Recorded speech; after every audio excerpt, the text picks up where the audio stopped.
18일 오후 7시 50분쯤 일어났다는 사건. 해당 버스 기사를 직접 만나 당시 이야기를 들어봤습니다. 22분 등카드 장님 여기가 타시는 거예요. 보시면 그날의 현장이 고스란히 담긴 CCTV를 확인할 수가 있는데요. 한 남자가 마스크를 쓰지 않고 버스에 탑승하는데요. 이를 제지하자 마스크를 꺼내 쓰고 자리에 앉는가 싶더니 그리고 기분 나빴던 거예요. 마스크 쓰라니까 이렇게 자리에 앉으시더니만 계속 여서부터 욕으로 하는 거예요. 저한테 욕하고 왜? 별것도 아닌데 진짜 조행 중인데요. 그렇습니다. 하면서 욕을 하면서 계속 저한테 시비를 거는 거예요. 저는 지금 운행 중이잖아요. 지금. 급기야 가림막 안으로 손을 놓고 위협을 가하는데요. 운전 중인데. 네, 결국 멈춰선 버스. 그리고 그때 버스 기사의 목을 가격하는 남자. 이승민 때문에 운행이 저거 그렇게 화가 날까요? 양해 줘야 될 거 아니에요. 일어난 순간 칸막이 넘어서 손이 들어가서 머리를 칸막이 안까지. 네. 경찰이 도착하기까지 걸린 시간 6분. 그때까지도 폭언은 계속됐답니다.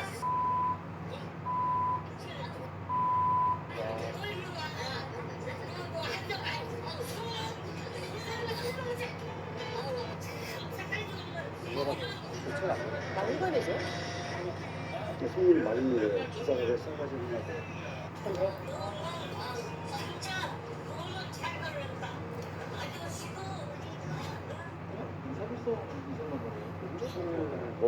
먹어서 인지가 안 됐는데 갱년에서부터 술 냄새 나고 목소리 들으니까 술이 취했구나. 그때가 인지가 된 거죠. 네. 경찰이 현장에 도착하고 나서야 상황은 마무리가 됐다는데요. 그러나 아직까지 그날의 상처가 아물지 않는다는 버스 기사. 참담했죠. 만약에 그때로 돌아간다면 어떻게 하실 생각이세요? 아무 말도 안 채진 않겠죠. 그냥 물이 차서 그래서 이제 엄마를 칠 수가 없게 되는 거죠. 왜요? 이유가 참 안타까웠어요. 네. 네. 이야기를 하면서도 그날이 떠오르는 듯 보였습니다. 그런데 마스크 폭행이 일어난 버스, 이곳만 일어난 게 아니라고 합니다. 지난 29일 부산의 한 지하철역에서도 폭행 사건이 있었다는데요. 근처에서 업무를 하다가 게이트를 마스크 없이 통과하시는 승객을 봤어요. 그래서 쫓아가서 마스크 착용에 대한 요청을 하면서 그랬는데 이제 열차가 오니까 그냥 강제적으로 열차에 탑승을 하셔서 하차 요구를 제가 했거든요. 일단 밀쳐서 그 반대쪽에 부딪히게 한 두어 번 됐고요. 양손으로 목을 졸라서 일단 술이 좀 많이 취한 상태여서 이제 본인한테 시비를 건다고 생각을 했나 봐요. 그렇습니다. 도대체 왜 마스크 착용 안내에 폭언과 폭행까지 가하는 걸까요? 전문가의 이야기를 들어봤습니다. 마스크 착용을 요청하게 되면 그러한 행위가 타인에게 굉장히 영향을 준다는 어떤 의식이 부족한 상태에서 사적 영역의 침해로 착각을 하게 되면 그런 행동들이 나타납니다. 그리고 버스 기사라는 직업에 대한 편견도 있었을 거라는데요. 평상시에 직업에 대한 편견을 갖고 있는 분들이 자신의 어떤 권리를 과도하게 표현하려는 각종 속지를 해한다고 볼 수 있습니다.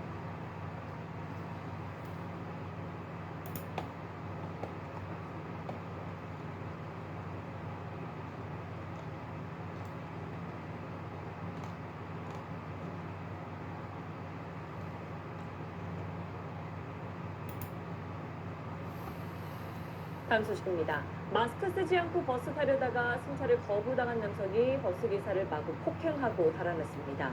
피해 기사는 눈 주위 뼈가 부러질 만큼 크게 다쳤는데 가해자를 잡고 보니 이미 다른 폭행건으로 경찰 추적을 받아온 지명 수배자였습니다. 정반석 기자의 단독 보도입니다. 지난 7일 자정 무렵 서울 동대문구 버스 정류장. 한 남성이 막 출발하는 버스를 발로 걷어차 멈춰 세웁니다.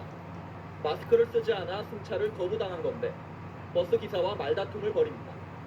기사가 전화기를 들고 경찰에 신고하려 하자 얼굴을 향해 다짜고짜 주먹을 날립니다. 제 발을 밟으면서 술 냄새가 많이 났거든요. 나랑 해보자는 거냐? 입에 담을 수 없는 이제 욕을 하시면서 이제 저에게 위협적이길래 경찰에 신고 무차별 폭행 후 현장을 떠난 듯하더니 분이 풀리지 않은 듯 다시 뛰어와 휘청거리는 기사에게 연달아 주먹질과 발길질을 합니다. 폭행을 목격하고 항의하는 행인을 향해서도 갑자기 주먹을 휘두르더니 위협적인 자세로 몰아붙입니다. 정신을 차린 버스 기사가 자신을 폭행한 남성을 따라 나섰지만 이미 도망간 뒤였습니다. 눈 아래쪽하고 코뼈, 등가고 일주일째 일도 못하고 있고요. 수술 후에도 이게 회복이 되려면 아무래도 시간이 좀 걸릴 것 같아요. 경찰은 CCTV 분석 등을 통해 도망친 남성을 추적해 신원을 확인했습니다. 50대 남성 A씨는 과거에 저지른 폭행 사건으로 이미 구속영장이 발부된 지명 후배자였습니다. A씨가 여인숙을 전전하는 등 주거지가 불분명해 경찰은 신병 확보에 어려움을 겪었는데 범행 8일 만인 오늘에야 체포에 성공했습니다. 경찰은 A씨에게 특정범죄 가중처벌법상 운전자 폭행 혐의를 적용해 구속영장을 신청할 방침입니다. SBS 정만석입니다. 네, 안녕하십니까. 김현우입니다. 더 많은 뉴스와 라이브 이벤트를 보고 싶으시면 화면 오른쪽을 눌러서 구독해 보시길 바라겠습니다. 또 저희 SBS 앱을 다운로드 하시면 속보 알림도 받아보실 수 있습니다. 항상 저희 SBS 뉴스를 시청해 주셔서 대단히 고맙습니다.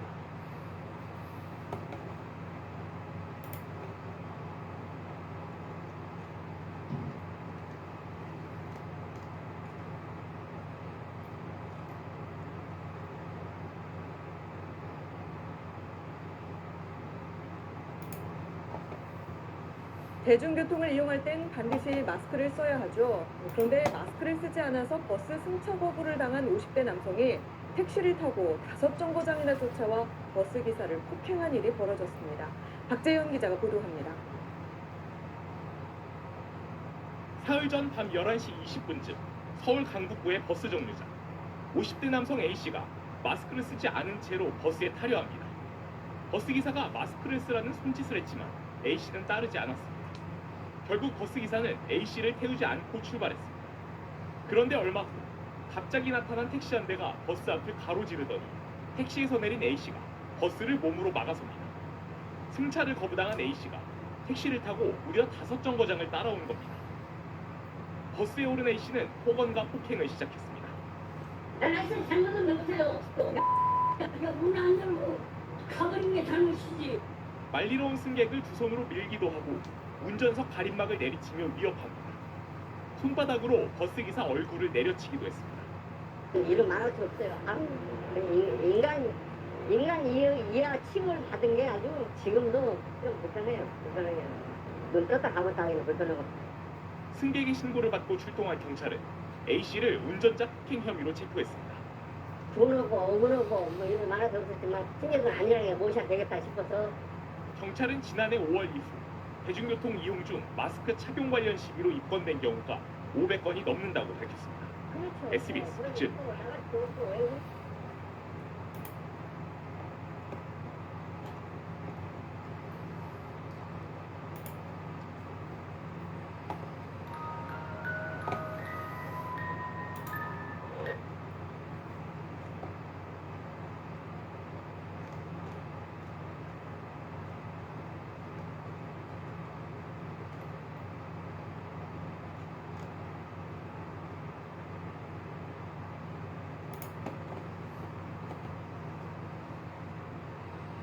네, 최근에 저희 연합뉴스TV는 택시기사가 만취 승객에게 폭행을 당해 상해를 입은 소식 전해드린 바 있는데요. 대중교통 운전자들이 위험에 노출돼 있는데도 이를 막을 대책은 부족해서 사회적 논의가 필요하다는 지적이 나오고 있습니다. 신현정 기자입니다. 술에 취한 승객이 버스 운전기사를 폭행하는 바람에 교통사고로 이어져 승객이 택시기사를 폭행하는 사건이 또 끊이지 않는 대중교통 운전자 폭행 사건. 기사들은 위험에 그대로 노출되어 있습니다. 지난 2016년부터 3년간 버스나 택시기사를 폭행하는 사건이 연간 8천여 건 이상 발생했다는 통계도 있습니다. 빈번히 있습니다. 주간에도 가끔 있고 특히 야간에 심야에 많습니다. 위험하고 그러는데 술 먹고 때리는데 무방 상태죠. 때리면 맞을 수밖에 없어요. 차량 내 격벽 설치가 기사 폭행 방지책으로 꼽히지만 택시의 경우 의무사항이 아닌 만큼 설치율이 저조합니다. 서울시가 택시 격벽을 250여 대 시범 설치한 데 이어 2024년까지 서울시 내 모든 택시에 격벽을 만드는 것을 목표로 하고 있지만 설치비 절반은 택시 회사가 부담해야 돼 선뜻 지갑을 여는 회사가 없습니다. 그 예국처럼 이렇게 칸막이 해가지고 그렇게 해줬으면 좋겠다. 아직 그런 시설이 좀 어려운 모양이더라고요. 저는 아직 구경을 못 해봤어요. 버스는 격벽 설치가 의무화되어 있지만 실효성을 더욱 높일 수 있는 방안이 마련되어야 한다는 지적이 있습니다. 격벽을 넘어 주먹질하거나 욕설을 퍼붓는 경우 기사들이 손쓸 방법이 없기 때문입니다. 안전한 버스를 위해서는 좀 기사도 배려하는 마음, 또 기사 저 역시도 승객을 배려하는 마음 서로 그렇게 가면은 좋지 않을까. 현장에선 인명피해까지 초래할 수 있는 만큼 적극적인 안전보호 대책이 시급하다는 목소리가 높습니다. 연합뉴스TV 신현정입니다.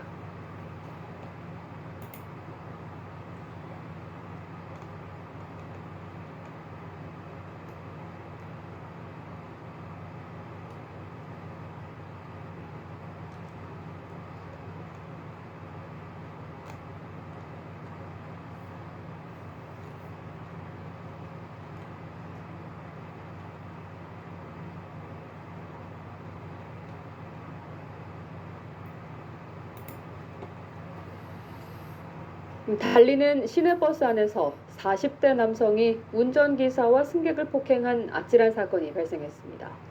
가방에서 악취가 나니 신문을 깔아달라는 운전기사의 말에 무차별 폭행을 저질렀습니다. 보도에 김찬현 기자입니다. 한 남성이 시내버스 운전석에 앉아있는 기사에게 쉬지 않고 발길질을 해댑니다. 버스가 달리기 시작하자 이번에는 승객을 쉴 새 없이 때립니다. 운전 중에 기사까지 폭행해 차가 갑자기 멈추면서 승객들이 나가 떨어집니다. 무차별적인 폭행은 버스가 경찰서 앞에 멈출 때까지 10분 동안이나 계속됐습니다.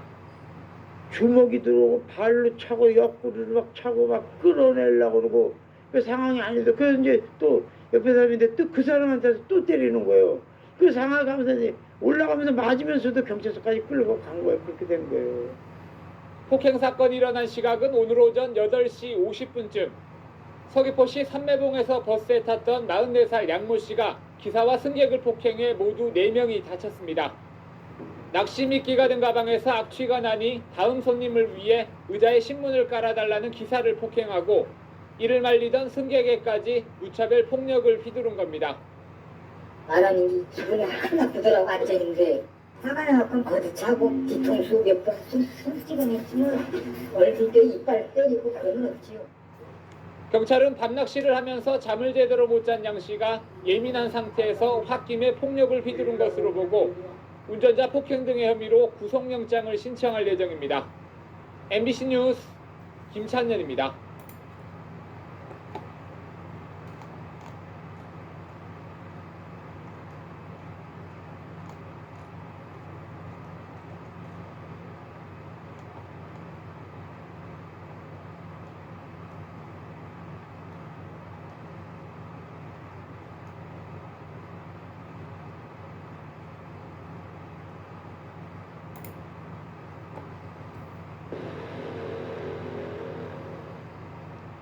어떤 남성분이 테이크아웃 음료잔에 아직 음료가 차있는 상태로 타셨어요. 그래서 버스 기사님께서 그 음료를 들고 버스를 탈 수 없다라고 이제 그분이 그냥 막무가내로 타셨어요. 근데 이제 다른 사람들이 피해를 주는 턱을 많이 빼는 게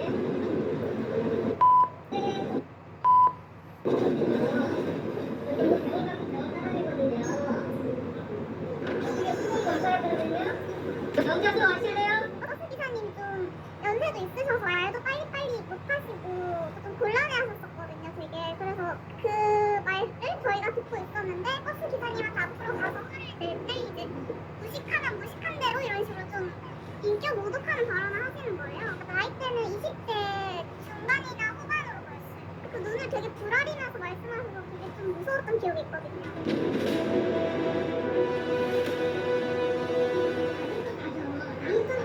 어디 반말이야 지금?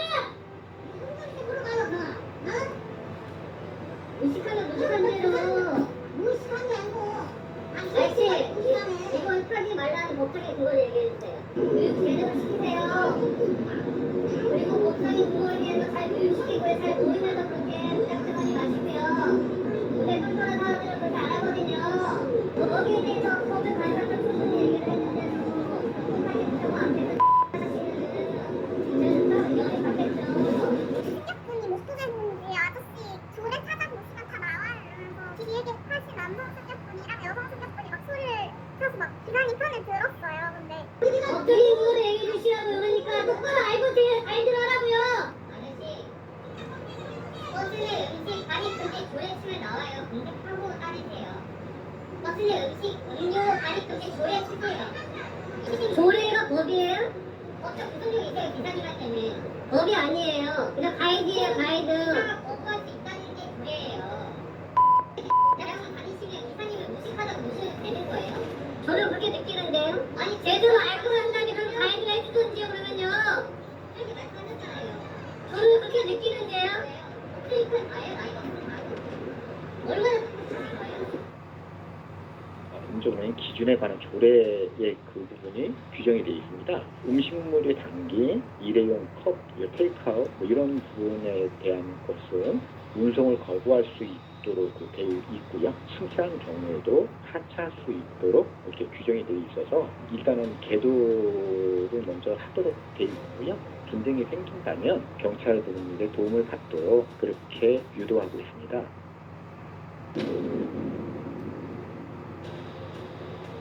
그걸 지금 악용해서 경찰이 소송이 하면서 협박을 하고 있구나 이런 생각이 들어서 되게 너무 불쾌했거든요. 갑질 보는 기분이었어요. 그래서 기사님한테 가서 기사님 잘못 절대 아니라고 저희 승객들도 시민들도 이거 조례 다 알고 있다고 좀 위로해주고 그러면서 이제 다 각자 내릴 때 내렸거든요. 버스 기사님을 향한 갑질에 같은 시민으로서 화가 나고 버스 기사님께 불친절함을 겪었을 때는 신고할 창구가 있잖아요. 근데 버스 기사님이 승객한테 그런 갑질이나 어떤 막말을 들었을 때는 제가 어디에 신고해야 할지도 모르겠더라고요. 그래서 불공평하고 조금 답답하게 느껴져서 이거 언론에 제보해야겠다는 생각이 들었거든요.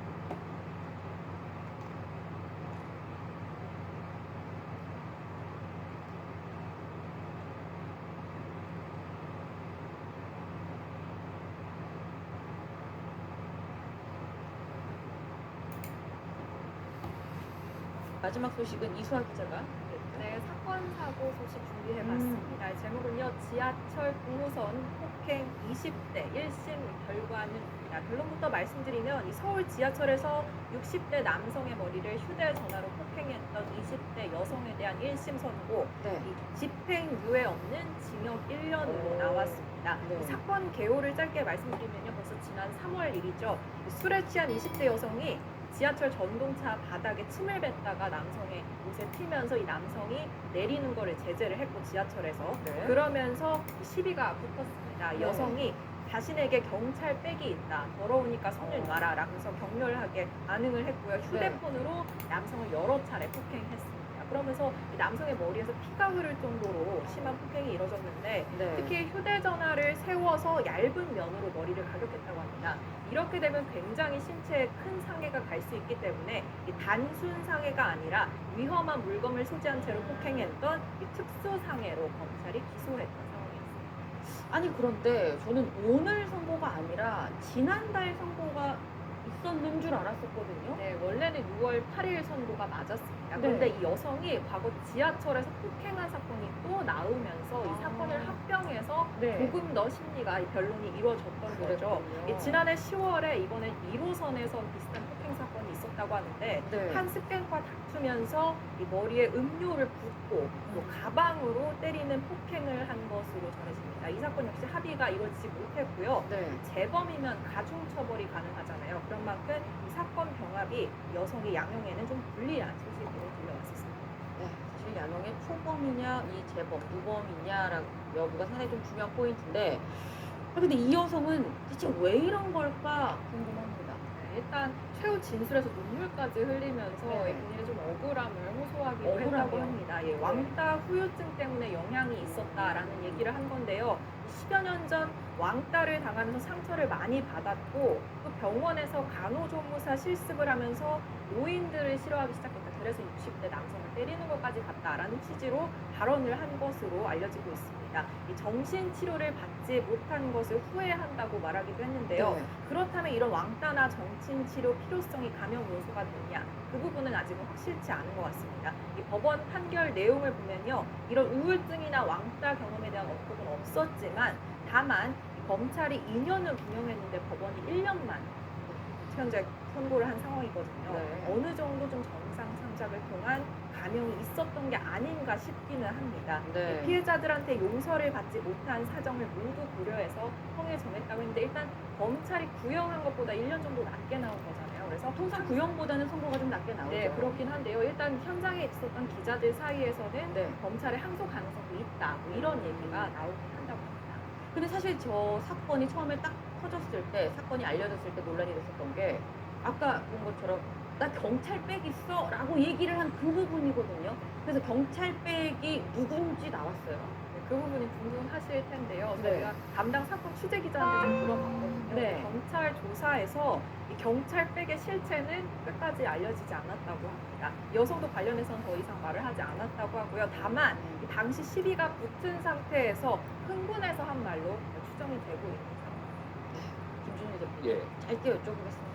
근데 생각보다 지하철, 버스 이런 대중교통 속에서 일어나는 저런 폭행 사건이 좀 빈번한 것 같긴 해요. 예, 이게 이제 스트레스 지수가 상당히 높다라는 거죠. 그러니까 지금 뭐 코로나 기간에는 네. 이제 자유가 좀 억압받는 것에 대해서 이제 그런 것들이 있었고, 네. 그래서 뭐 여러 가지 이제 이런 것들이 특히 이제 대중교통에서는 소위 말해서 만만한 사람들이 있습니다. 이 여성이 저는 우울증 왕따 주장을 했지만 받아들이지 않는 게 본인이 붙어볼 만한 사람을 폭행을 했어. 예를 들면은 다른 20대 여성, 네. 아니면 노인. 근데 건장한 30대 뭐 30대 40대 남성한테 했다라면 일관성 있게 이 사람이 우울증 때문에 뭐 갑작스럽게 했다라는 게 되는데 골라서 했다라는 거예요. 이게 정황상. 그러니까 이런 것들을 조금 감안을 해야 되는 거고 어쨌든 이런 부분들을 좀 우리가 고려를 해봐야 될 것 같습니다. 오늘의 탑을 좀 정해보도록 하겠습니다. 이 여야가 이 모두 내용을 듣고 있었던 와중에 지금 야당은 오늘 당무위 결정으로 일단은 갈등이 좀 일단락되는 모습입니다. 여당도 좀 하루빨리 내부 갈등을 수습해서 빨리 원구성 작업에 들어갈 수 있길 바라면서 오늘의 탑은 윤리위 하루 앞둔 이준석, 현재 심경은으로 결정하도록 하겠습니다.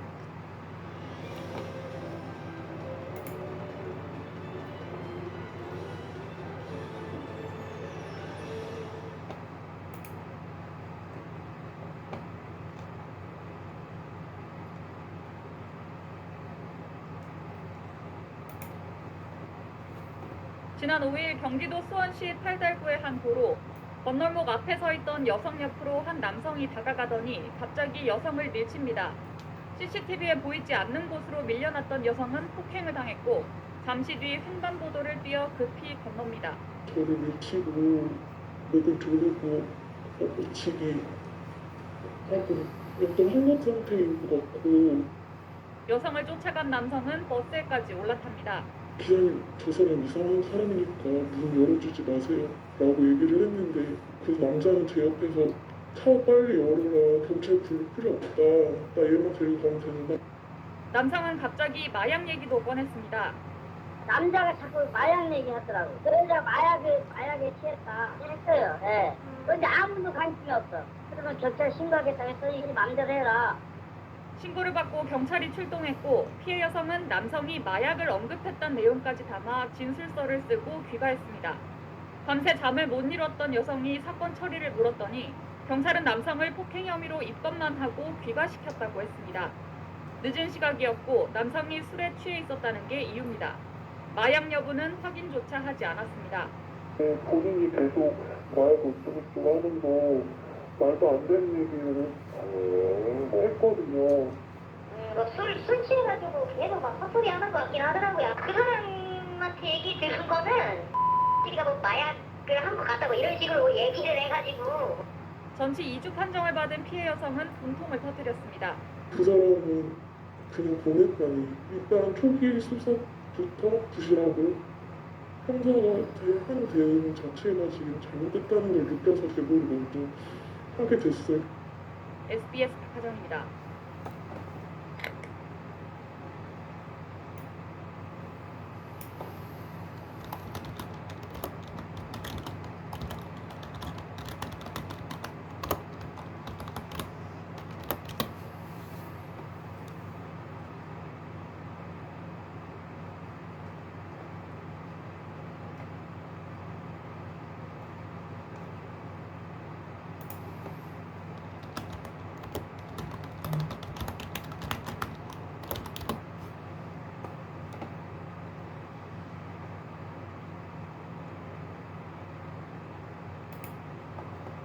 예, 피해 견인차 운전자가 기억하는 당시 상황은 이런 것이었는데 손 사장은 어제 입장문을 통해 이 사실을 알게 된 프리랜서 기자 김모 씨가 자신에게 지속적으로 취업 청탁을 하며 협박을 했다고 주장했습니다.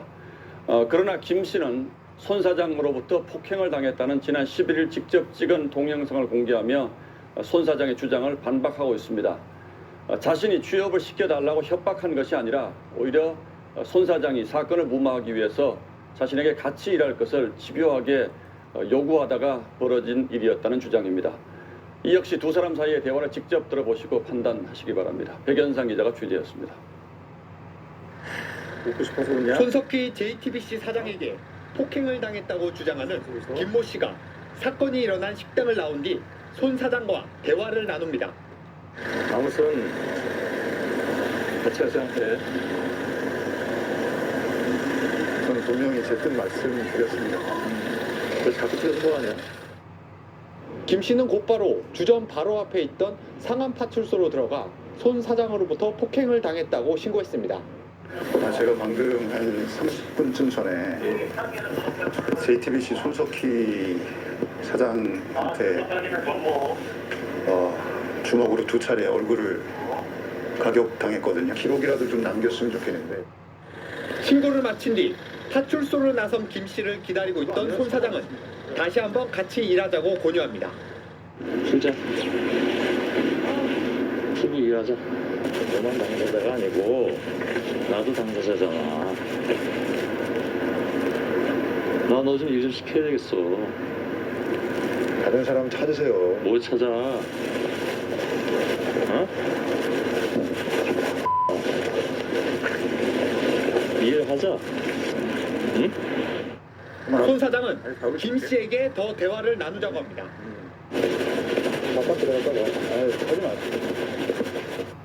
파출소로 다시 들어간 김 씨는 경찰의 도움을 요청했습니다. 네? 아니 서승 사장께서 자꾸 못 가게 하시는데 저는 지금 귀가를 좀 해야 되겠거든요. 어디 있어요? 김 씨가 경찰과 함께 나오자 제지는 끝이 납니다. 그래, 집에 가. 들어가. JTBC 측에 당시 상황 설명을 요구했지만 공식적으로 내는 입장 자료에 손 사장의 답변을 듣는 것은 어렵다고 설명했습니다. TV조선 백연상입니다.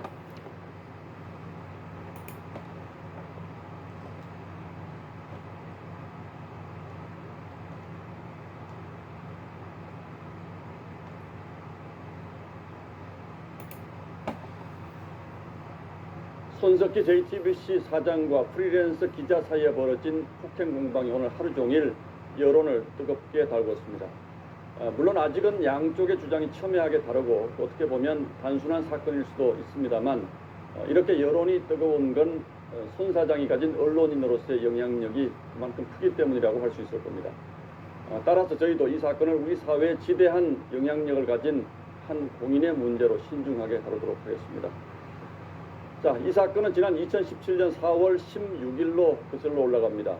손 사장이 경기도 과천의 한 교회 주차장에서 교통사고를 냈는데 나중에 이걸 알게 된 프리랜서 기자가 손 사장에게 취업 협박을 했다는 것이 손 사장 측의 주장입니다. 그런데 어떤 사고였길래 손 사장이 이렇게 오랫동안 협박을 감수해야 했던 것일까? 첫 번째 의문은 여기에 있습니다. 저희가 당시 사고 피해자를 단독으로 만나서 어떤 사고가 났었는지 그리고 손 사장이 어떻게 했는지 직접 얘기를 들어봤습니다. 구민성 기자가 취재했습니다. 과천 시내의 한 교회 앞 공터입니다. 지난 2017년 4월 손석희 JTBC 사장이 차량 사고를 낸 장소입니다. 당시 견인차 기사 A씨는 주민차의 시동이 걸리지 않는다는 접수를 받고 출동했다가 사고를 당했습니다. 접수 차량의 시동을 걸어주는 사이 검정색 승용차가 후진을 하며 견인차 앞부분을 들이받았다는 겁니다. 범퍼가 눈에 보일 정도로 우그러졌고 라이트에 금이 갔다고 말합니다. A씨는 가해 운전자가 내릴 것이라 생각했지만 그대로 가버리자 곧장 따라갔다고 말했습니다. 1km쯤 따라간 끝에 검정색 차가 우체국 사거리 신호등 앞에 멈췄고 A씨는 멈춰선 차량에 다가가 차창을 두드렸지만 서지 않고 다시 달렸다고 말했습니다. 무전으로 도움을 요청해 동료 견인기사와 함께 따라붙었고 경찰에도 신고했습니다. 결국 검은색 차는 1.5km 정도를 더 질주한 뒤 고속도로 고가 밑에서야 멈춰섰다고 설명했습니다. A씨는 검은색 차에서 내린 건 손석희 사장이었다고 똑똑히 기억했습니다.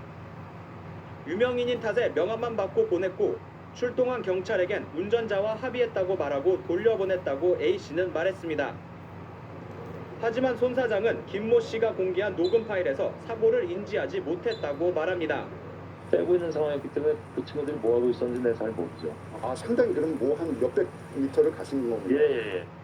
TV조선은 A씨의 요청에 따라 A씨 육성을 쓰지 않았습니다. TV조선 구민성입니다.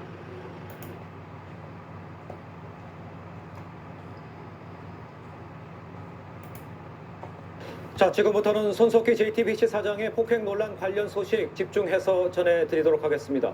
먼저 저희가 말씀을 드릴 것은 저희가 차량 접촉사고 피해자 측과 인터뷰를 했습니다만 피해자 측이 노출을 꺼려해서 지금 이틀째 피해자의 육성을 쓰지 않고 있다는 점을 먼저 말씀을 드립니다. 자, 어제 저희가 손석희 JTBC 사장이 2017년 경기도 과천의 한 주차장에서 냈던 사고 경위를 보도해 드렸습니다. 자, 그런데 피해자 측은 이 사건이 보도된 직후에 손 사장이 차량 접촉사고가 난 지 20개월여 만에 처음으로 직접 전화를 걸어왔다고 밝혔습니다. 손 사장이 동승자를 봤는지 거듭 물어봤다는 게 피해자 측의 얘기입니다. 먼저 구민성 기자입니다. 시청해주시는 여러분께 손석희 사장과 김웅 기자의 폭행 논란이 보도된 건 지난 24일입니다. 사건의 발단이 된 손 사장의 과천 차량 접촉사고도 보도됐습니다.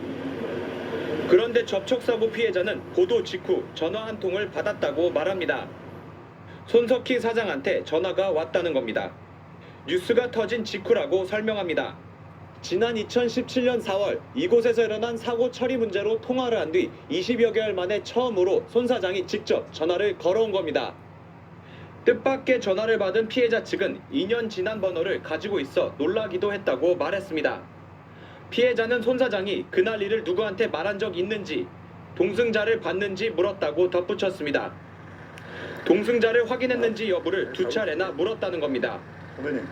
김웅 기자는 손 사장이 처음에는 동승자가 없다고 했다가 노모였다고 말을 바꿨다고 주장하기도 했습니다. 90 남은 어머니를 일요일 밤에 모셔다 줬는데 누구 집인지 몰라요? 왜 몰라?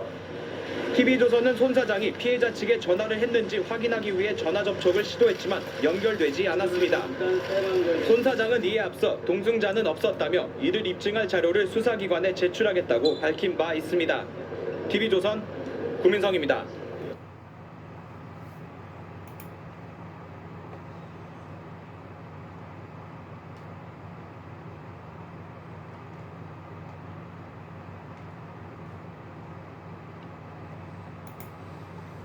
뉴스 앵커를 겸하고 있는 손석희 JTBC 사장이 폭행 시비에 휘말렸습니다. 김도현 기자입니다. 서울 상암동의 한 술집입니다. 지난 10일 자정쯤 언론인 출신 40대 김모 씨가 이곳에서 폭행을 당했다는 신고가 접수됐습니다. 그런데 김 씨가 가해자로 지목한 사람은 다름 아닌 손석희 JTBC 사장이었습니다. 김 씨는 손 사장으로부터 주먹으로 얼굴을 2차례 맞았다며 인근 파출소를 직접 찾아 신고했습니다. 당시 상황을 지켜본 종업원들도 시비가 있어 경찰이 다녀갔다고 밝혔습니다. 손석희 사장님 자주 오시죠? 자주 오지 않으실까요? 경찰을 봤어요. 아, 왔다 가셨다고. 당시 상황이 담긴 녹취를 MBN이 입수했는데 손 사장이 김 씨를 달래며 사과하는 음성이 담겼습니다. 폭행 사실 인정하고 사과하신 거죠? 그래? 내가 아팠다면 내가 폭행이고 사과할게. 김 씨는 해당 녹취록과 상해 진단서를 이미지 파일로 경찰에 제출했습니다. 이에 대해 손 사장 측은 전혀 사실이 아니라며 김 씨가 손 사장에게 불법적으로 취업을 청탁하였으나 뜻대로 되지 않자 오히려 손 사장을 협박했다고 밝혔습니다. 경찰은 현재 내사가 진행 중이라며 손 사장을 상대로 출석을 통보했다고 밝혔습니다. 손 사장은 김 씨를 상대로 공갈등 혐의로 검찰에 고소장을 제출했습니다. MBN 뉴스 김도형입니다.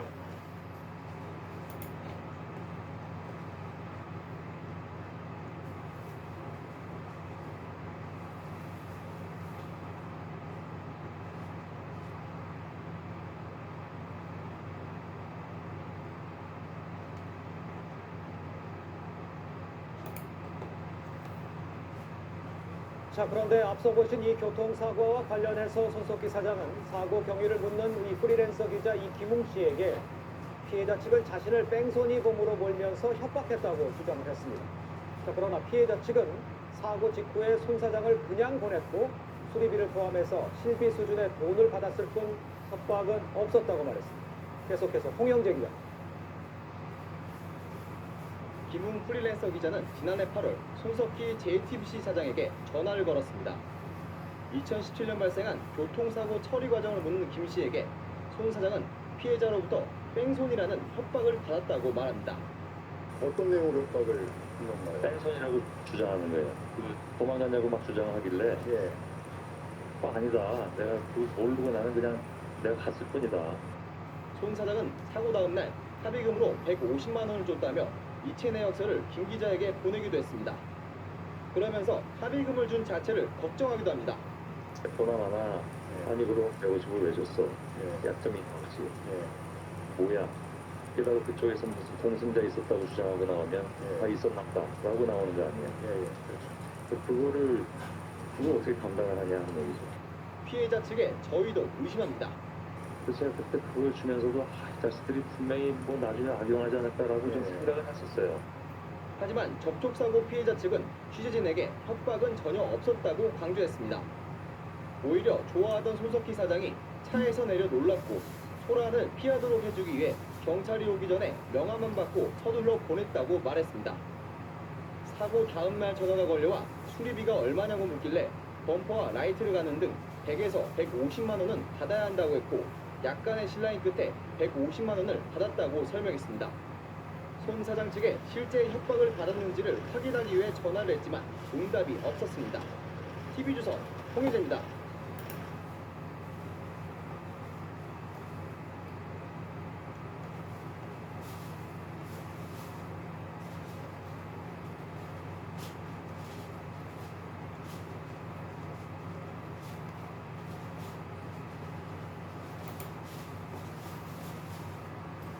손석희 사장은 김모 씨가 본인에게 취업을 청탁한 뒤에 받아들여지지 않자 거액을 요구했다고도 했습니다. 하지만 이 부분에서도 김 씨는 손 사장이 먼저 투자를 제안하며 폭행 사건을 무마하려 했다고 관련 녹취를 공개했습니다. 이어서 김주영 기자입니다.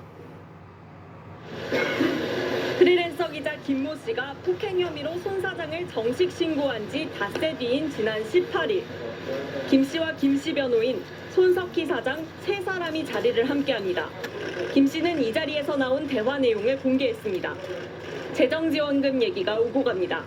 투자든 뭐 여행이든 제가 하는 것은 공식적인 논의하에 나오는 일이기 때문에 제가 와서 당연히 이제 제안하는 거고요.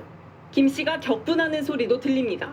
다음 주 일주일 안에 계좌로 투자 금액 2억 원 말도 안 되는 소리 하고 있네. 그럼 되지 않느냐? 아니 다 필요 없어. 다 필요 없어. 아니 내가 돈 때문에 더러운 놈 데리고 싶지가 않아. 또 다른 방안도 나옵니다. 저희들이 할 수 있는 다른 기획사 중에서 서로 의견을 맞춰서 할 수 있는 일이 있으면 여행조사 해결하자라는 생각, 즉 두 가지를 얘기했습니다. 폭행 혐의 신고 건 얘기도 주고받습니다. 취임에서 뭐를 요구하냔 말이에요. 요구하는 게 아니고 사건과 관련해서 저한테 하세요. 취하하세요. 뭘 취하를 고소가 아닌데. JTBC 측에 관련 설명을 요청했지만 2차 입장문으로 대신한다는 답변을 받았습니다. 김 씨가 손 사장에게 거액을 요구하는 내용 등이 담긴 구체적인 공갈 자료는 일일이 밝히는 대신 수사기관에 모두 제출하겠다는 것입니다. TV조선 김주영입니다.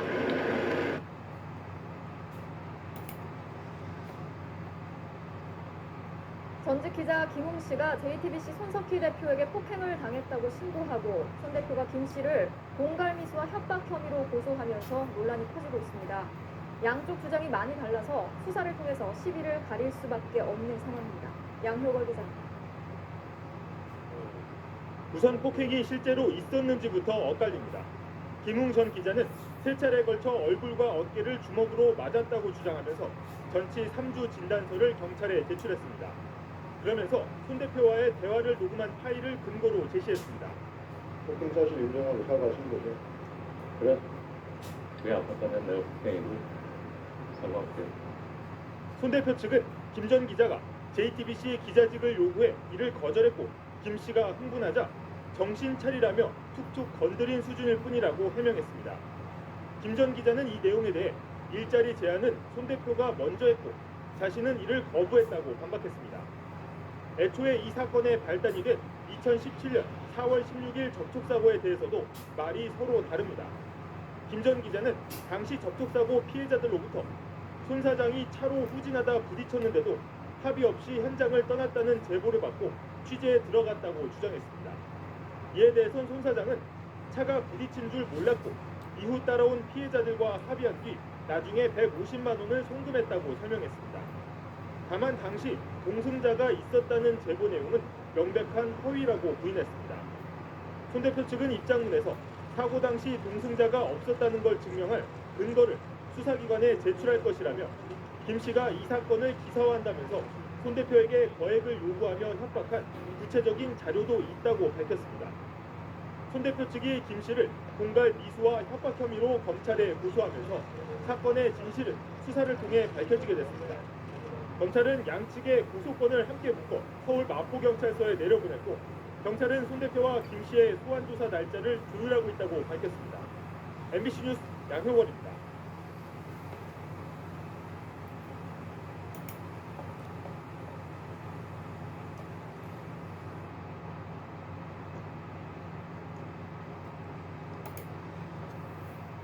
손석희 사장은 프리랜서 기자 김웅 씨가 불법 취업 협박을 하면서 거액을 요구했다는 입장입니다. 김 씨를 공갈 혐의 등으로 수사기관에 고소한 상태죠. 자, 그런데 김 기자가 공개한 문자 메시지에는 폭행 논란 직후에도 손 사장이 구체적인 일자리를 제안한 내용이 담겨 있습니다. 이 내용은 장윤정 기자가 전하겠습니다. 그 차 아니야? 프리랜서 기자 김웅 씨가 손석희 사장의 폭행을 당했다며 경찰에 신고한 시점은 11일 새벽입니다. 바로 몇 시간 뒤인 이날 오전 손 사장이 김 씨의 문자를 보냅니다. 잘 들어갔는지 안부를 묻더니 채용 절차를 설명합니다. 외부 취재를 명목으로 자유롭게 일할 수 있다며 앵커 브리핑을 담당할 작가직이나 새로운 팀을 만들어 미디어 관련 프로그램에 합류할 수도 있다고 말합니다. 다음 날엔 전날 제안한 앵커 브리핑 작가 자리는 이미 검토가 끝났다며 합류할 수 있다고 설명합니다. 그리고 앵커 브리핑 팀에서 일을 하다가 새로운 프로그램으로 옮겨가자고 설득합니다. 행정국장이 예산을 쥐었자 김 씨에게 줄 봉급도 만들어놨다고 설명합니다. 손 사장은 지난 18일 역삼동의 한 아파트에서 김 씨를 만나 시간이 오래 걸려 미안하다는 말도 했습니다. 지난 몇 달 동안 김웅 씨는 매우 서운했을지 모르겠지만 그런 부분을 찾아가는 그런 과정이었다고 저는 생각을 하는데 물론 상황에 따라서 너무 시간이 오래 걸렸을 가능성이 있어요. 그래서 그 부분은 제가 김웅 씨한테 미안하다고 얘기를 했었고요. JTBC 측에 실제로 김 기자에게 일자리를 주려고 했는지 설명을 들으려 했지만 연결이 되지 않았습니다. TV조선 장윤정입니다.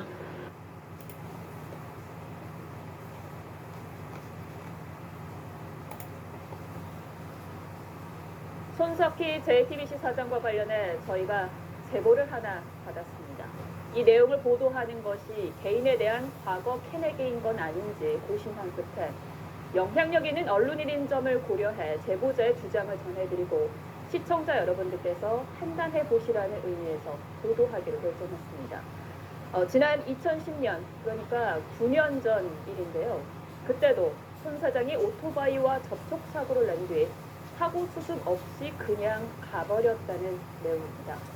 최근 알려진 손 사장의 과천 접촉사고와 상황이 너무도 흡사해 제보하게 됐다고 밝혔습니다. 백연선 기자의 단독 보도입니다. 서울에서 식당을 운영하는 A씨는 9년 전 강남 한복판에서 오토바이를 타고 가다 한 차와 접촉사고가 났습니다. 하면서 저를 제 왼쪽을 치고 막 그대로 직진해서 개울을 내면서 출발을 했어요. 차가. 피해자는 자신과 부딪히고 사고 수습 없이 떠나버린 차를 300m쯤 추격해 따라잡았습니다. 장마가 찢어질 정도로 추격해서 꽤 아팠어요. 팔꿈치가. A씨는 신호에 걸린 차의 창문을 두드렸습니다. 창문에 이렇게 열라고 제가 창문을 쳤어요. 그제서야 한 5cm 정도 열렸어요. 창문. 그러고 나서 보니까 대한민국 사람 누구나 다 알던 그분이더라고요. 지금 손석희 씨 아니세요? 그랬더니 네, 저는 손석희입니다. 피해자 A씨는 손 사장이 처음에는 접촉사고를 인정하지 않았다고 주장합니다. 그래서 분쟁에 대비해 차 앞쪽에서 사진을 찍기 시작하자 손 사장이 태도를 바꿨다고 말합니다. 사진을 찍으니까 아까 그때서야 문을 열고 급하게 손석희 씨가 차에서 내렸어요. 강하게 만류를 하면서 사진을 찍지 마시라고. 조수석에 다른 어떤 젊은 여성이 있으셨어요. 나이가 굉장히 젊으신 분이었고. 피해자 A씨는 당시 합의금 명목으로 손 사장이 30만 원을 입금했다며 입금 명세서도 제시했습니다. 이거는 처음이 아니구나. 10년 전에 저한테 그렇게 하고 가셨던 그 사람과 지금이 너무 똑같아서 그래서 제가 두렵지만 제보를 하게 된 겁니다. 손 사장의 변호인은 사실관계 확인 질문에 폭행 사건과 무관하고 공소시효가 지난 일은 답변할 필요가 없는 것 같다고 말했습니다. TV조선 백연상입니다.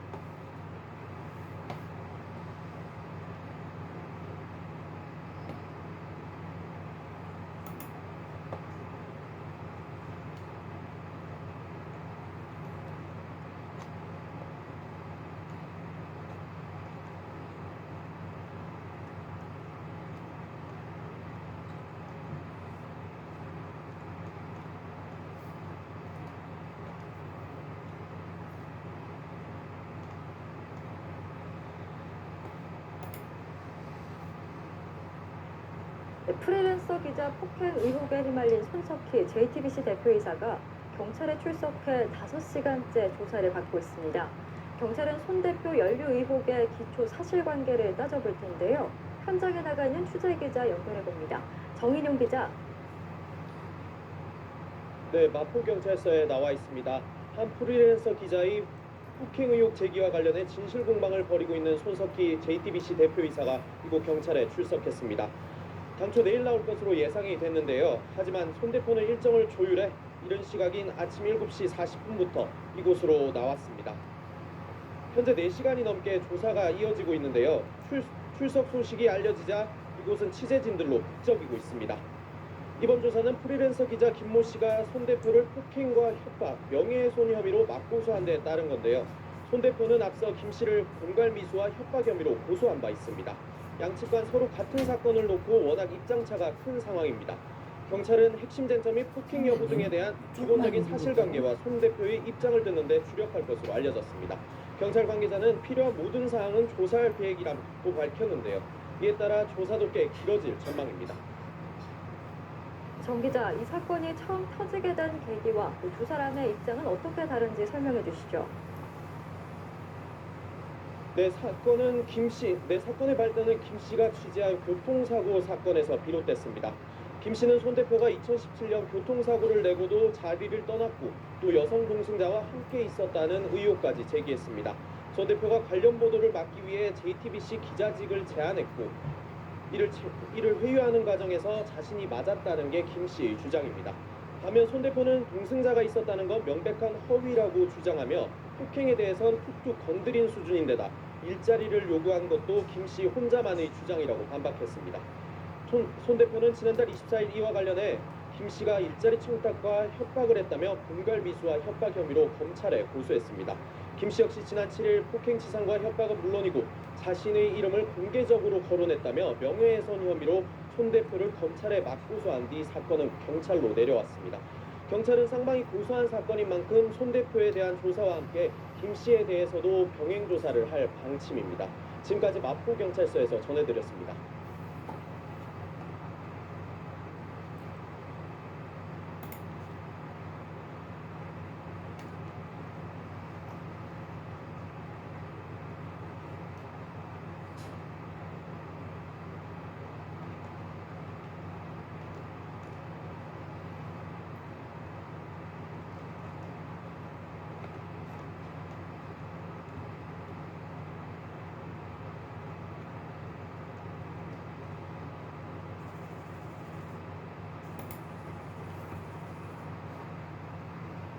손석희 JTBC 대표와 프리랜서 기자 김웅 씨의 맞고소 사건을 수사해온 경찰이 손 대표의 폭행 혐의와 김웅 씨의 공갈미수 혐의를 인정하고 사건을 검찰로 넘겼습니다. 명예훼손과 배임을 비롯한 손 대표의 다른 혐의는 인정하지 않았습니다. 정준호 기자입니다.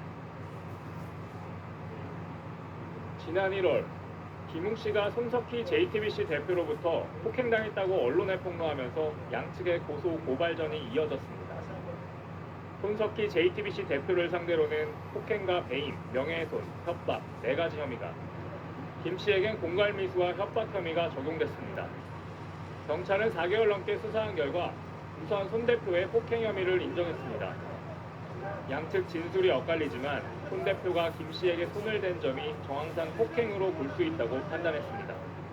하지만 배임 혐의, 즉 손 대표가 김 씨를 회유하기 위해 일자리 계약을 제안해 회사에 손해를 끼칠 수 있었다는 점에 대해선 혐의가 없다고 결론지었습니다. 계약서 작성이나 이사의 의결같이 회사에 위험을 끼칠 수 있을 정도의 법적으로 의미 있는 행위 없이 단지 김 씨와 손 대표가 구두나 문자로 계약 관련 논의만 주고받은 건 배임으로까지 보기 어렵단 겁니다. 경찰은 손 대표가 김 씨의 명예를 훼손하고 협박한 점에 대해서는 판례와 증거에 비춰 죄가 성립되지 않는다고 봤습니다. 김 씨가 손 대표의 교통사고를 빌미로 일자리를 얻어 이익을 보려한 혐의는 기소 의견으로 검찰에 넘겼습니다. 검찰은 수사 기록을 토대로 양측의 혐의를 재검토하겠다고 밝혔습니다. SBS 정준호입니다.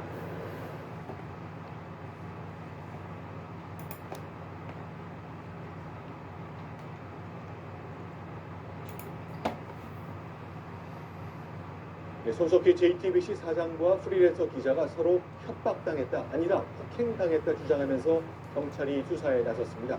이 사건은 2년 전 경기도 과천시의 한 주차장에서 시작됐습니다.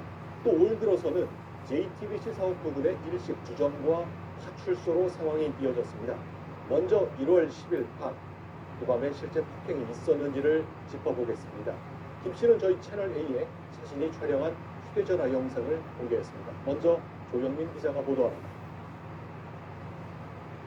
지난 10일 밤 서울 마포구의 한 주점. 방금 저한테 폭력을 무시하셨죠? 그게 폭력이야? 안 줄 알았어. 두 사람은 폭행 여부를 놓고 승강이를 벌입니다. 손 사장이 아팠다면 폭행이고 사과한다고 밝히자 김 씨는 용납될 수 없는 행동이라고 말합니다. 두 사람은 밖으로 나온 뒤에도 폭행과 관련해 서로 다른 주장을 합니다. 선배님, 너무 폭행하셨죠?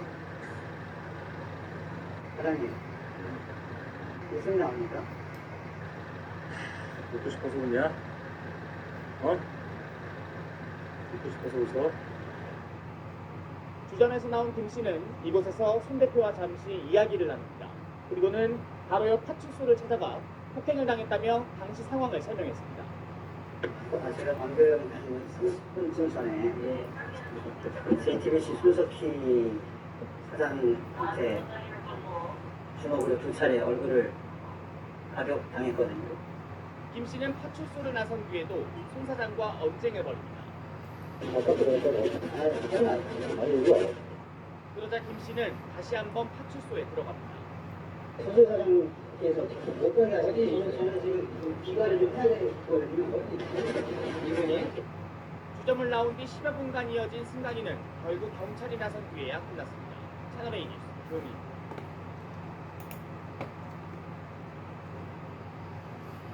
네, 손석희 JTBC 대표의 프리랜서 기자 폭행 논란이 제기된 가운데에서 이를 둘러싼 각종 의혹들이 증폭되고 있는 요즘인데요. 지난 2017년 접촉 사고 당시에 동승자 의혹까지 겹치면서 진실공방 양상으로 치닫고 있습니다. 네. 그런가 하면 3년 동안 의사 행세를 하며 성형수술을 집도한 간호조무사와 의료동 병원장이 경찰에 붙잡혔는데요. 자세한 내용 최단비 변호사와 함께 짚어보도록 하겠습니다. 어서 오십시오. 안녕하세요. 예. 손석희 JTBC 대표에 대한 이야기부터 제가 좀 먼저 해보면 이게 그 처음에 알려졌던 게 한 프리랜서 기자와 폭행 의혹 때문에 이제 불거진 사건인데요. 그때부터 좀 시간을 거슬러 올라가 보겠습니다. 좀 정리를 해주시죠. 네, 먼저 폭행 의혹 사건부터 말씀을 드리겠습니다. 2017년 4월 16일에 이 차량의 접촉 사고와 관련되어서 계속해서 이 김모 기자가 손석희 사장과 연락을 주고 받고 있었던 와중에 본인이 이제 지난 10일이었죠. 마포구 상암동의 한 이제 식당에서 손 사장과 만나서 식사를 하고 있었다고 주장을 합니다. 그러면서 이 김모 기자의 주장에 따르면 식사를 하던 중 손 사장이 본인을 폭행을 했고 이 폭행으로 인해서 전치 3주의 상해를 입었다. 그래서 본인이 13일 마포경찰서에 고소를 했다라고 얘기를 했고요. 그 이후에 19일에 본인이 이제 이메일로 진술서를 내고 상해 진단서 그리고 본인과 손 사장과의 대화가 녹취되어 있는 이 진술서도 함께 냈다라고 주장을 하고 있습니다. 여기에 대해서 이 손 사장과 관련된 JTBC는 그 당시에 함께 식사를 하는 것은 맞다. 하지만 이 접촉 사고와 관련되어서 해당 김모 기자가 계속해서 손 사장을 협박을 하기 때문에 그때 이와 관련돼서 손 사장이 이제 정신 좀 차리라라는 취지에서 툭툭 친 것에 불과하지 폭행이 아니었다라는 상반된 주장을 펼치고 있습니다. 이제 폭행 논란으로 이제 의혹 자체나 어떤 갈등은 불거졌는데 지금은 또 접촉 사고를 놓고 뭐 동승자 논란부터 시작해서 굉장히 논란이 점화되고 있는 상황이거든요.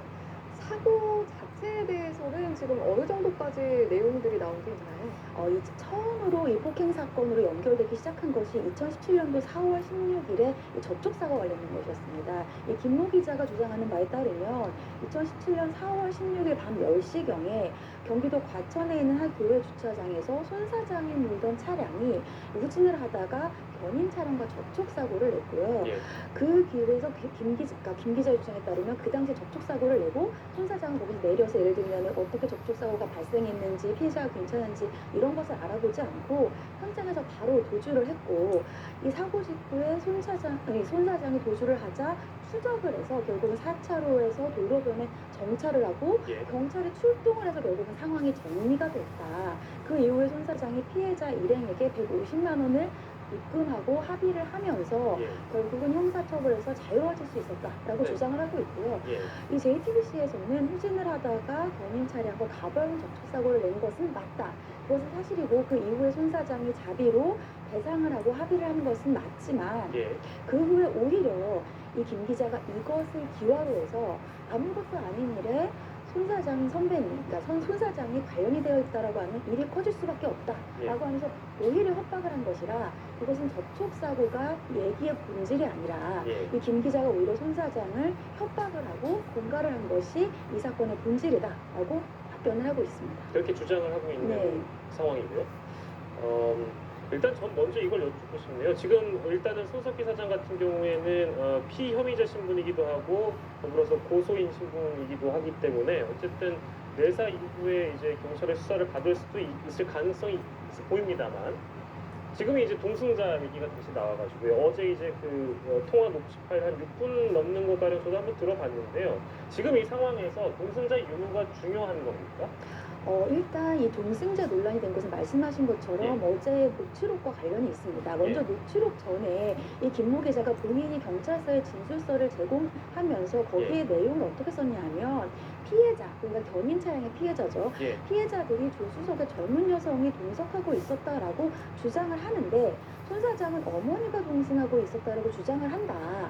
그 주장이 본인은 잘 이해가지 않는다라는 진술서 내용을 공개를 했습니다. 그래서 이 동승자 논란이 처음으로 불거졌고 어제 한 언론사에서 손 사장과 해당 견인 차량의 피해자 차주가 서로 서로 통화를 하는 것에 대한 녹취록을 얘기를 했어요. 여기에 녹취록을 보면 그 당시에 사고가 난 것이 2017년도인데 한 사고가 난 지 한 1년 6개월이 지나서 손 사장이 이 사고 차량의 피해자에게 전화를 하고 전화를 하면서 먼저 얘기를 합니다. 내가 김모 기자가 어떤 사람으로부터 어떤 젊은 여자와 동승하고 있었다라는 것 때문에 계속해서 협박을 당하고 있다라는 얘기를 먼저 꺼내요. 그러니까 이제 사고 차량의 차주가 제가 봤을 때에도 젊은 여성이 내리는 것을 봤다라는 얘기를 합니다. 그 이후 손 사장이 그렇지 않다라고 결국 얘기가 왔다 갔다 하다가 가장 마지막에 이 차주가 내가 잘못 봤을지는 모르지만 내가 봤을 때는 그랬다라는 취지로 얘기를 합니다. 그러니까 이 손 사장이 내가 곧 그 해당 기자를 고소할 예정인데 그렇다고 한다면은 지금 말씀하신 것도 문제가 될 수 있다는 얘기가 하면서 선생님께서도 피해를 볼 수 있다. 피해를 볼 수 있다는 것으로 맞춰집니다. 그렇기 때문에 지금 이 동승자의 논란이 왜 문제가 되냐면 지금 손 사장은 이 김모 기자를 공갈과 협박으로 지금 고소를 한 상태예요. 그러면 공갈과 협박이 되려면 결국은 김모 기자가 손 사장을 협박을 했어야 되는데 단순히 사고의 접촉 사고만으로는 협박이라는 것이 좀 이상합니다. 왜냐하면 접촉 사고와 관련되어서는 JTBC와 손 사장도 인정을 하고 있는 사실관계이고 김모 기자도 인정하고 있는 사실관계예요. 근데 그 접촉 사고뿐만 아니라 그 접촉 사고를 통해서 어떠한 것을 지속적으로 협박을 했다는 것이고 이 녹취록을 본다면 그 협박의 요지가 동승한 젊은 여자라는 것으로 손 사장도 지금 얘기를 하고 있는 것으로 보인단 말이죠. 그렇기 때문에 결국은 이 동승한 젊은 여성이 있었는지 여부를 떠나서 이 동승한 젊은 여성을 놓고 지금 김모 기자가 손 사장을 협박하고 있다.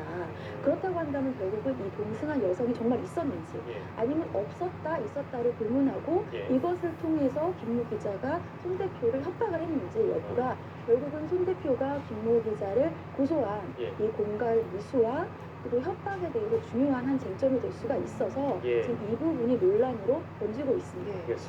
그래서 동승자 여부가 중요해지는 건데 지금 일단은 손 대표는 아니라고 부인하고 있고 또 접촉 사고가 있었던 해당 다른 견인 운전기사는 있었다, 동승자가 있었다라고 하고 있기 때문에 법적으로 이걸 어떻게 가려야 하는 건가요? 일단 진술밖에 없는 상황이에요. 이 손 사장님 같은 경우에는 그런 적이 전혀 없다고 녹취록에서도 수차례 얘기를 하고 있고 하지만 피해자 같은 경우는 내가 하지만 내가 정확히 기억 못할 수도 있다라고 또 얘기를 하고 있습니다. 이게 보통은 이렇게 진술이 엇갈리면 CCTV라든지 아니면 주변 차량의 블랙박스 등의 이제 물적 증거를 토대로 볼 수가 있는데 이것은 벌써 한 1년 만이 지난 사건이에요. 그래서 CCTV라든지 아니면은 블랙박스 등이 있기가 굉장히 어렵습니다.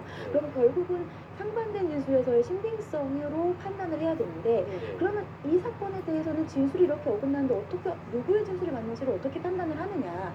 단순히 이 진술만이 아니라 이날에 있었던 것들에 대해서 예를 들면 경찰이나 검찰이 수사를 할 때 앞서서부터 시간 관계상으로 쭉 얘기를 합니다. 언제 뭐 예를 들면 도착을 했고 내렸을 때 어떤 상황이었고 후진을 했을 때 어떤 상황이었고 이런 걸 얘기를 할 때 진술이 다른 객관적인 사실과 더 일치하는 사람의 진술이 있습니다. 그렇다고 한다면 그런 다른 객관적인 사실들이라든지 사건의 시간상의 상황에 있어서 더 진술의 신빙성을 부합하는 사람의 진술을 더 믿는 것이 일반적입니다. 그러면 어떤 이의 진술이 더 많은 신빙성을 주느냐도 물론 중요하지만 만약에 거기에 더불어서 뭔가 우리가 지금 이제 두 가지 갈래인데요. 폭행에 대한 부분과 손 사장이 이제 고소한 부분, 공갈미수 협박에 대한 부분인데 예를 들면 뭐 CCTV나 뭐 이런 것들이 추가적으로 또 등장한다면 법적인 판단을 받을 때 굉장히 중요한 쟁점이 될 수도 있겠네요. 그렇죠. 왜냐하면 보통 진술은 인적 증거라고 하는데요. 인적 증거보다는 법원은 물적 증거라고 해서 CCTV라든지 상해 진단서라든지 이런 것들에 대해서 더 신빙성을 부여합니다. 근데 이번 사건 같은 경우에는 이제